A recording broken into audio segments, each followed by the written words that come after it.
Now what for Washington? Well, the big question here in Washington immediately is what happens to this threat of additional sanctions coming from Congress. You had over the weekend, Tom, both Republicans and Democrats saying the step that needs to be taken now is more sanctions, for Congress to step forward and do more to at least keep the pressure on the Iranians to stay at the negotiating table. It's not clear that they're actually going to pass legislation. It looks pretty likely that something will come up in the month of December, Tom, but what it'll be is contingent on this 6-month period. The president has at least earned the 6 months, it's pretty clear, despite the criticism he's getting from Israel and despite the criticism he's getting from Israel's friends in Congress, which include a lot of Democrats, Chuck Schumer among those on the list.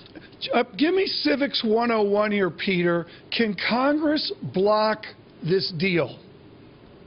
No. It's really very difficult to imagine again, over this 6-month time period, Tom, that Congress can do all that much. The president has a lot of leeway here with regard to these kinds of negotiations. And again, the indication we're getting from the top congressional leaders in the foreign relations committees, both the House and the Senate, yes, they'd like to see tougher sanctions put in place, some of them, but that they're willing to at least give the president, his negotiating team, and the U.S. allies as well who are at the negotiating table, this 6-month period to prove that this is in fact a deal that can be verified, that the Iranians hold up their end of the bargain. A lot of them are assuming that the Iranians can't and won't, and as a result, they think more sanctions will be coming down the road.